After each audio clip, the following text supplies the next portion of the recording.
Bonjour Artolik, aujourd'hui nous sommes en présence de Jimmy Vienno, champion du monde dans sa catégorie de boxe thaïlandaise.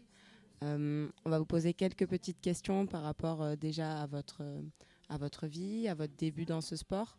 Est-ce que la boxe thaï a été une évidence ou est-ce que c'est venu par inadvertance? Qu'est-ce qu'il en a été? Alors déjà bonjour, merci de m'avoir invité. Et la boxe thaï ça a été tout simple, hein. Étant petit j'étais un petit peu turbulent, bagarreur, donc il fallait trouver un sport qui me canalise bien. La boxe thaï c'est le sport de combat le plus complet qui est en pied-point. Donc voilà, il y avait une salle à côté de chez moi, c'est là où j'ai rencontré mon entraîneur et que je suis toujours avec lui. C'est comme ça que j'ai commencé. Ah oui, c'est vraiment une histoire voilà, de tout petit qui s'est pas arrêtée. Et pour les combats, les championnats, quel a été votre premier combat, avant de parler même de titre, votre premier combat, votre premier pas dans le réel monde, on va dire, de la boxe thaï?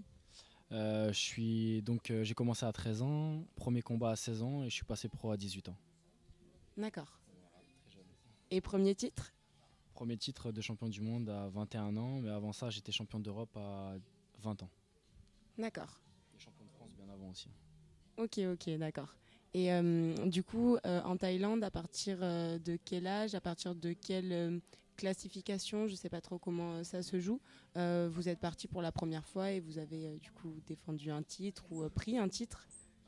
Donc c'est pris un titre et bon, pour la première fois je suis parti, j'avais 15 ans. Je suis resté en gros le père de mon entraîneur à son camp là-bas. Donc ça m'a permis à moi plus facilement d'y accéder et d'être vraiment plongé dans le milieu des camps de boxe thaïlandais. Donc c'est pour ça que j'y allais très tôt, très jeune et longtemps surtout. Donc j'ai pas eu une vie scolaire lambda, on va dire. Donc voilà, j'étais vraiment très tôt dans les camps en Thaïlande et c'est là où j'ai rencontré du coup son père qui m'a entraîné avec mon entraîneur actuel. Et c'est comme ça que j'ai évolué petit à petit en Thaïlande. Donc la première fois, j'avais 15 ans. D'accord. Et ça a été l'année du premier titre pris en Thaïlande? Non, pas du premier titre, mais du premier combat en tout cas. Premier combat et c'était contre un bon Thaïlandais renommé et donc que j'avais gagné et c'est là où je me suis fait un petit peu repérer et c'est plus tard que j'ai pu avoir la chance de remporter mon premier titre. D'accord. Et du coup, en Thaïlande, est-ce que les Européens, les étrangers sont bien, on va dire, accueillis dans ce sport-là qui est quand même leur sport de natal, si je peux me permettre? C'est ça, hein, là-bas c'est comme le foot ici, c'est vraiment un sport national. Alors les étrangers, c'est très dur pour eux parce que déjà ils vont dans un milieu qu'ils connaissent pas, et ils savent pas parler thaïlandais. Les Thaïs sont vraiment très solidaires entre eux, hein. Et donc du coup voilà, c'est très dur pour nous de percer. Donc moi quand j'ai commencé à avoir mes premiers titres, il y avait un petit peu j'ai ressenti un petit peu de jalousie de leur part, mais plus je progressais et plus les années, bah, au fil des années, je confirmais ma place. Et là, ils ont vraiment témoigné d'un grand respect et maintenant ils sont respectueux de ce que je fais, quoi. Mais c'est très dur. D'accord. Et oui, parce que c'est vrai que la boxe thaï, c'est quand même vraiment tourné autour du respect. Il y a beaucoup de rites, je sais, avant combat, des chants.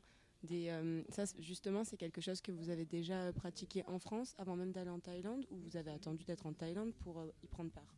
Non, il y a beaucoup de rituels en Thaïlande, c'est vraiment la base, hein. C'est des bouddhistes en plus, donc c'est vraiment les rituels viennent de là-bas. Après en France, on nous les impose, mais on peut faire comme on veut et autant qu'en Thaïlande. Mais ils nous les imposent quand même. Donc j'ai commencé ici, hein, quand j'ai fait mes premiers combats ici. Par contre, après les rituels là-bas, c'est vraiment eux, ils y croient beaucoup, donc on se plonge vraiment dans l'ambiance, dans l'environnement. Bien sûr, avant un combat, il y a la danse traditionnelle pour eux, pour éloigner les mauvais esprits. Donc que je fais aussi, je pratique. Et voilà, il y a des protections autour des bras, autour de la tête avant le combat pour aussi éloigner les mauvais esprits. Et ils font de la musique autour du ring pour rythmer le combat, on va dire. D'accord, oui, donc c'est vraiment presque une religion en fait. C'est ça. Pour eux, c'est vraiment une religion, c'est tout un art en fait. C'est vraiment leur rythme de vie même. D'accord, merci beaucoup. Du coup, je voulais parler de vos titres récents. Vous êtes reparti en Thaïlande récemment pour défendre cette fois-ci une ceinture qui était un titre assez noble et qui n'avait jamais été gagné par un Européen. Si, si, Donc en fait, moi j'avais gagné en avril dernier, j'ai gagné le titre du Lumpini. Lumpini, c'est le plus grand stadium qui est en Thaïlande. Donc voilà, c'est pour eux, quand tu gagnes ça, c'est limite t'es un dieu. Donc en plus, je suis un étranger, donc voilà, on n'est que 5 étrangers à l'avoir dans l'histoire de la boxe thaï à la détenir. Et donc moi, je l'ai gagné en avril dernier, et là, je suis reparti pour la défendre. C'était contre un adversaire que j'avais déjà battu pour le championnat du monde, mon 3e titre en 2018. Donc c'était un combat très serré, lui il l'attendait bien sûr. Et donc le combat était aussi très serré cette fois-ci. Et bon, j'ai perdu au point, mais voilà, c'était discutable le résultat. Après, voilà, c'est vraiment, moi ça m'a permis de me remettre en question. Ça faisait 2 ans que j'avais pas perdu. Donc 25 combats, 25 victoires. J'étais vraiment mal pendant une semaine, mais là je suis reparti à l'entraînement, prêt à en découdre et mon prochain combat arrive. Donc voilà, et j'aurai l'opportunité, comme je suis classé numéro 2 maintenant, dans ce stadium-là, donc de remettre le titre en jeu contre moi. Donc voilà. D'accord. Et oui, c'est vrai que si c'est un titre qui est vraiment réservé aux Thaïlandais, je pense que ce combat était attendu et que cette ceinture voulait être récupérée de toute façon.